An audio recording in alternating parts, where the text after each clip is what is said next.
Hello students, हमारा आज का टॉपिक रहेगा विशेषण। आज हम विशेषण पाठ का रिवीजन करेंगे। सभी बच्चे इस वीडियो को ध्यान से देखेंगे। So let's start this video.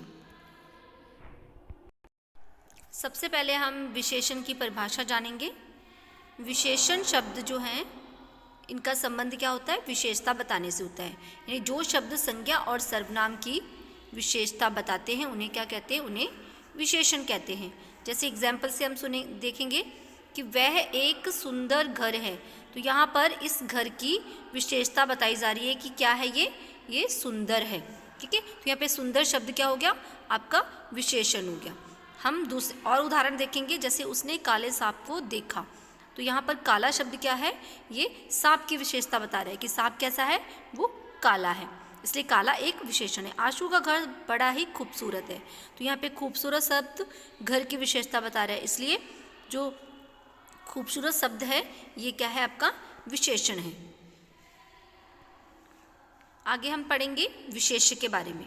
जिस संज्ञा और सर्वनाम की विशेषता विशेषण बताते हैं वह संज्ञा और सर्वनाम उस समय व्याकरण की भाषा में विशेष्य कहलाते हैं। या हम इसको सरल भाषा में कह सकते हैं, जिन शब्दों की विशेषता बताई जाती है उसे विशेषण कहते हैं। जैसे यहाँ पर अपनी बात, यहाँ अपनी शब्द बात की विशेषता बता रहा है, इसलिए जिसकी ये विशेषता बता रहा है वह विशेष्य है, यानी बात शब्द विशेष्य है।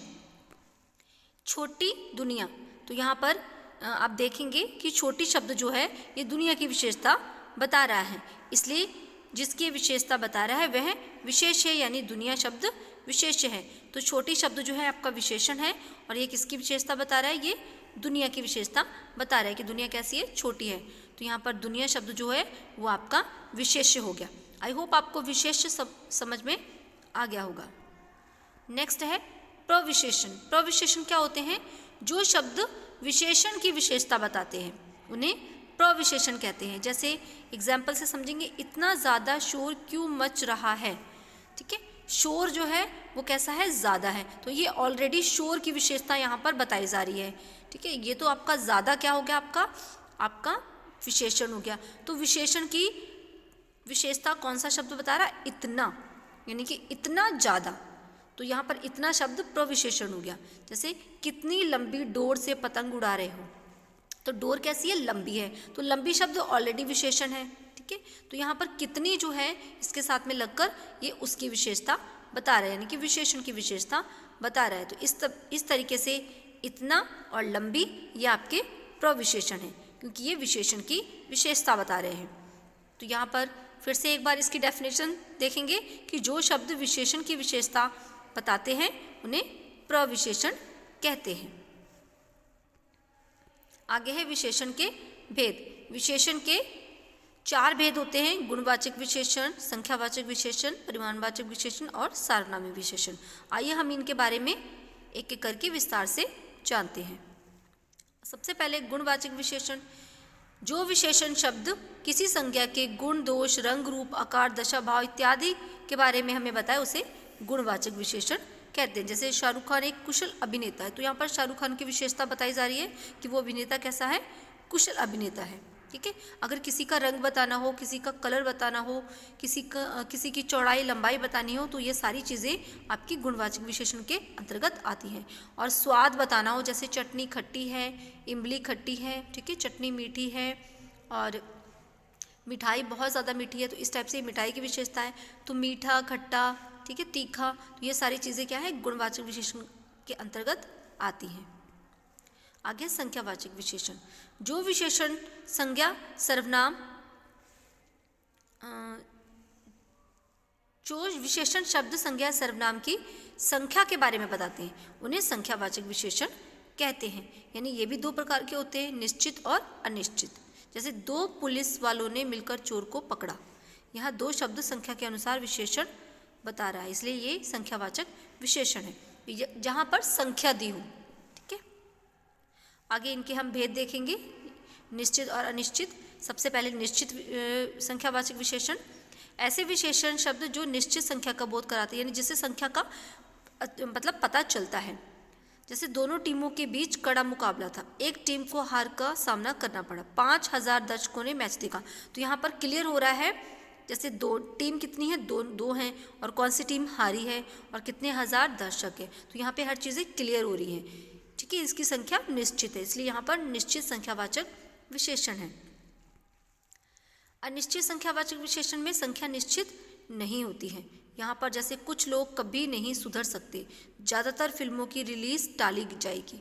तो यहाँ पर देखिए कुछ लोग, तो यहाँ पर किसी पर्टिकुलर लोग के बारे में नहीं बताया और ना ही ये बताया कि कितनी फिल्मों की रिलीज टाली जाएगी। तो यहाँ पर सिर्फ कुछ और ज़्यादातर, ठीक है। कोई इस टाइप के जो शब्द हैं ये आपके अनिश्चित संख्यावाचक विशेषण की ओर संकेत करते हैं।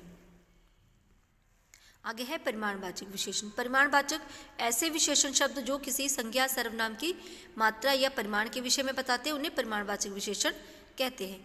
परिमाणवाचक विशेषणों से किसी वस्तु की नाप या तौल का पता चलता है। जैसे संख्यावाचक विशेषण में संख्या का पता चलता है, इसमें नाप और तौल का पता चलता है। जैसे 5 किलोमीटर का लंबा रास्ता, तो यहाँ पे 5 किलोमीटर यानी कि नाप पता चल रही है कि रास्ता कितना लंबा है। तो ये परिमाणवाचक विशेषण भी दो प्रकार के होते हैं, निश्चित और अनिश्चित। जब मात्रा निश्चित होती है या नाप तौल निश्चित होती है तो वहाँ पे निश्चित परिमाणवाचक विशेषण होता है। जैसे 2 लीटर, 5 मीटर, 4 मीटर, 100 गज। ओके। अब है अनिश्चित परिमाणवाचक विशेषण। ऐसे विशेषण जो अनिश्चित परिमाण का या मात्रा का बोध करवाते हैं, उन्हें अनिश्चित परिमाणवाचक विशेषण कहते हैं। जैसे इनके उदाहरण है, कुछ फल खा लो, थोड़ा जल पी लो, ठीक है। तो यहाँ पर थोड़ा यानी कि ये जल की मात्रा है, और फल कितने खा लो, कुछ फल खा लो। तो यहाँ पर ये कुछ जो है ये फल की मात्रा है, ठीक है। जैसे थोड़ी मिठाई, अधिक खाना, तो ये अनिश्चित परिमाणवाचक विशेषण के उदाहरण हैं। आगे है परिमाणवाचक विशेषण और संख्यावाचक विशेषण में अंतर।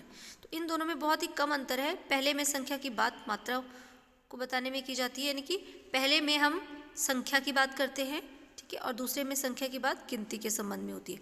यानी संख्यावाचक विशेषण में संख्या की बात गिनती के संबंध में होती है, और परिमाणवाचक में संख्या की बात मात्रा बताने में या नापतोल बताने में की जाती है। आगे है सार्वनामिक विशेषण। सार्वनामिक विशेषण वो शब्द होते हैं, यानी कि वो सर्वनाम शब्द होते हैं जो संज्ञा से पहले आकर, ठीक है, उसकी विशेषता बताते हैं। ऐसे शब्द सार्वनामिक विशेषण कहलाते हैं। जैसे कि यह मेरा विद्यालय है, तो यहाँ पर विद्यालय, विद्यालय से पहले क्या है, मेरा, ठीक है। तो यहाँ मेरा शब्द जो है सार्वनामिक विशेषण है। जैसे वह लड़का प्रथम आया, तो यहाँ पर लड़के से पहले वह शब्द आया है, तो यहाँ पर वह क्या है, सार्वनामिक विशेषण है। इसको हम संकेतवाचक विशेषण भी कहते हैं, क्योंकि ये किसी संज्ञा की ओर संकेत करते हैं। ओके। तो यहाँ पे कुछ और उदाहरण हैं, जैसे कि मेरा भाई, उसकी बहन, मेरा घर, तुम्हारा काम, सबकी सरकार। ओके। तो ये सारी चीज़ें, जैसे मेरा, उसकी, तुम्हारा, सबकी, तो ये सभी सार्वनामिक विशेषण है, क्योंकि किसी संज्ञा शब्द से पूर्व आए हैं। यानी कि अगर कोई सर्वनाम शब्द संज्ञा के जगह पर आता है तो वो सर्वनाम कहलाता है, अगर संज्ञा से पहले आता है तो वो सार्वनामिक विशेषण कहलाएगा। ओके। तो ये डिफरेंस है सर्वनाम में और सार्वनामिक विशेषण में। आगे हम जानेंगे विशेषण की अवस्थाएं। अब विशेषण की 3 अवस्थाएं होती हैं, मूल अवस्था, उत्तरावस्था और उत्तम अवस्था।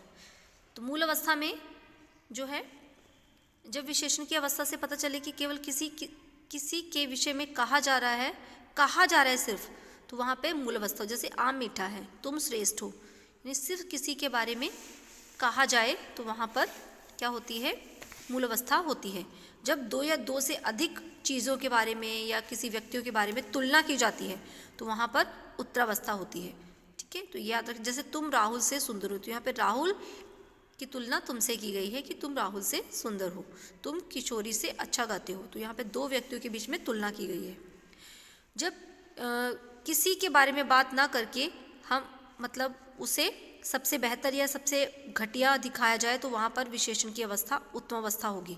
उत्तम अवस्था का मतलब ही है सबसे उत्तम अवस्था, ठीक है। यानी जब किसी की तुलना ना करके, मतलब उसे किसी से कंपेयर ना करके उसे सबसे श्रेष्ठ बताया जाए किसी चीज़ को, तो वहाँ पर उत्तम अवस्था होती है। आई होप सभी बच्चों को ये विशेषण चैप्टर अच्छे से समझ में आया है।